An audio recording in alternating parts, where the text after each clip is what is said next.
Hi, I'm Mike Stanzik and this is Digital Electronics Classroom. In this video today we're going to be talking about counters. And so before we get into the actual physical architecture of the counters, we're going to look at what it means to count in binary. And there's going to be a couple of conclusions that we'll make that'll be helpful for us in building our counters. So let's get started. So today we are talking about counting in binary. All right, so first over here I have an up count, and over here I have a down count. In the up count, we can see that we go from 0 to 1 to 2 to 3 to 4 to 5, all the way to 15. And I want to note at what each of the bits do. And so for A0, it toggles. And it toggles with the clock. So every time that the clock comes in, we're going to toggle A0. Perfect, right? What about A1? Well, A1 also toggles. And then A2 also toggles. And A3 also toggles. So they go from 0 to 1 to 0 to 1 to 0 to 1, but they do so at lower frequencies. So actually the frequency is divided by a factor of 2 each time. If you remember, a toggling flip-flop is a frequency divider. And so instead of toggling A1 with the clock, we're going to toggle A1 with A0, with the first bit, right? Q0 of the first flip-flop. And that will be half the frequency, and then we'll toggle A1 at half the frequency. And then we'll toggle A2 with bit A1, and that will toggle that at half the frequency of A1, and so on and so forth. So this is what's called a ripple counter, because the next bit in line is toggled by the previous bit. And so that's an effect that ripples down the line for each of the bits, okay?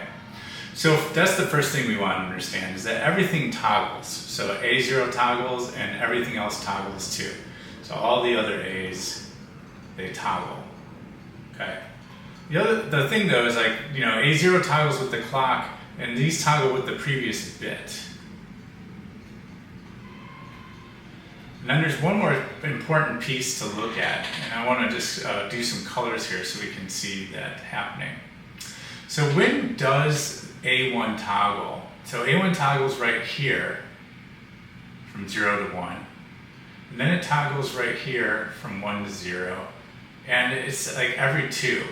And if I look at what happened to A0 during that time, A0 for both of these went from 1 to 0. And so they toggle with the previous bit, but it's toggle when the previous bit sends a negative edge. When I say negative edge, I mean when it goes from 1 to 0. So when the previous bit sends a negative edge, when it experiences a negative edge, then we toggle the next bit. And let's take a look at if that holds up.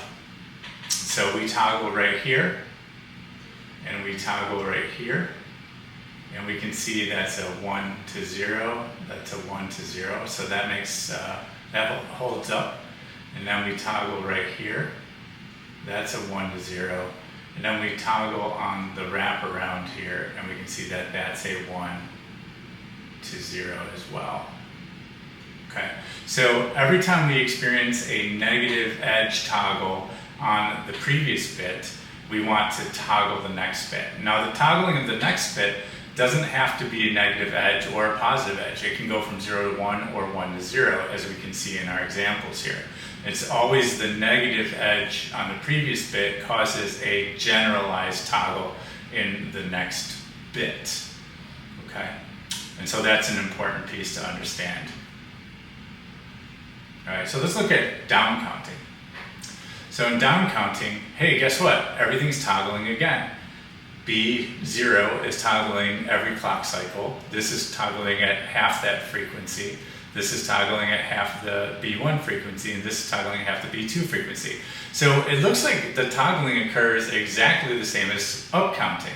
So how do we distinguish between up counting and down counting? Well, let's first write down that B0 toggles with the clock.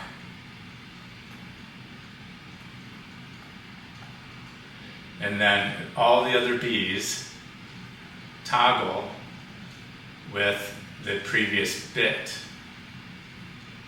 But in this case, in the previous bit, when the toggle occurs, the previous bit is toggling, or is going from 0 to 1. And so this is a positive edge. And so we want to say here that when the previous bit sends a positive edge, a 0 to 1. So when the previous bit sends a positive edge, then we're going to toggle the bit that we're looking at, right? So here again, here's the bits toggling from 1 to 0 and 0 to 1. And the previous bit has sent a positive edge to make that happen. And then we have the bit 3 toggling from 1 to 0, or from 0 to 1. And we can see the previous bit has sent a positive edge to make that happen. Furthermore, there is no positive edge that's sent by the previous bit that doesn't make a toggle happen in the next bit. So any positive edge sent by the previous bit will toggle the next bit, if that makes sense. Okay, so that's what we have to see. So when I think about making a counter, first off I have to think of toggle. Everything is toggling. All the flip-flops should be set to toggle. Okay? And then the second thing that I want to think about is, am I trying to do an up count or a down count? If I'm doing an up count, I have to trigger the next bit on a negative edge coming from the previous bit. And if I'm doing a down count, I'll trigger the next bit on a positive edge coming from the previous bit. Okay? And this has big ramifications in how we set up our counters. And I want to talk about that now. So let's just talk about a D flip-flop for the moment. And I'm just going to do 2 bits here. Okay, let's call this A0 and call this A1. And we have D, D, clock, clock, Q, Q, Q bar, and Q bar. Okay, perfect. So the first bit, the least significant bit, is toggled by the clock. Well, how do we make these set up for toggle, right? So that means we want the next bit to be the inversion of the previous state. So the next state is the inversion of the previous state. Well, the next state's going to come into D. Whatever the next state is coming into D. These are the current, or the previous states, if you will. And so I want to take whatever the current state is, and I want to invert it and send that into the next state. Oops, I wanted that to be flatter, but that's okay. And so this is how we have to connect it up for a toggle. So for a toggle and D, toggle means connect Q bar to D. Okay, that's toggle. And so I'm going to do that for all of my flip-flops, all of my stored bits. Okay, so that's step 1. Toggling is done. 1, set up toggle. 2, we got to look at if this is an up count or down count. So let's make it an up count, right? In an up count, we got to trigger on a negative edge. Triggering on that negative edge. But this is a positive edge trigger, right? So if I take that negative edge from Q, I have to invert it if I want to trigger this clock, okay? So this Q is sending out a negative edge, okay? That's what's coming out of Q. And I'm trying to use that to trigger this clock. But this is requiring a positive edge. So this is a negative edge,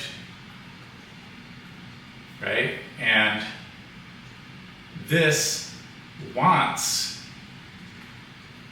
a positive edge.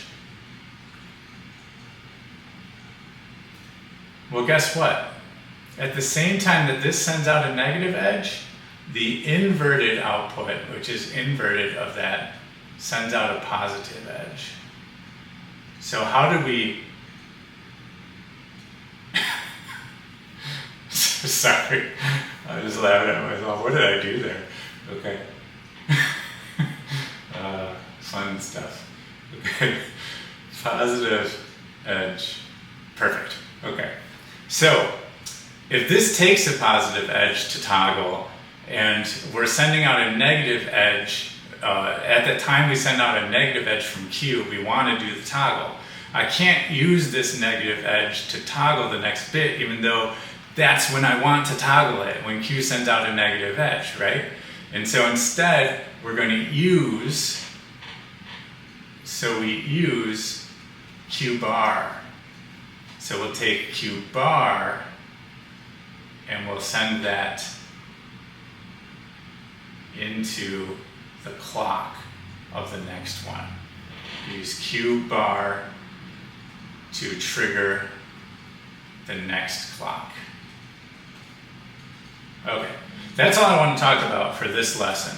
And we're going to do a couple more where we're going to look at D flip-flops and JK flip-flops and how we use those as counters. But these are the two big ideas. Excuse me, the two big ideas. We want to make everything toggle because that's what it meant to count. And then the only difference between an up count and a down count is when we toggle the next bit.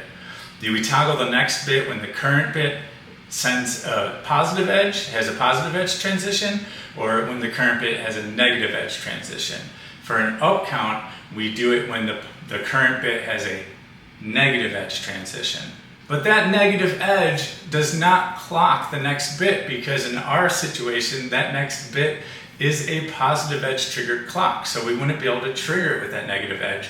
So we take the output of Q bar, which at the same time is a positive edge, and we use that to clock the next bit. And then everything is good, everything is working. So that's what we're doing. Thanks for watching. I hope you found value in that video. And as always, my name is Mike Stanzik, and this is Digital Electronics Classroom. Please like and subscribe, and have a wonderful day.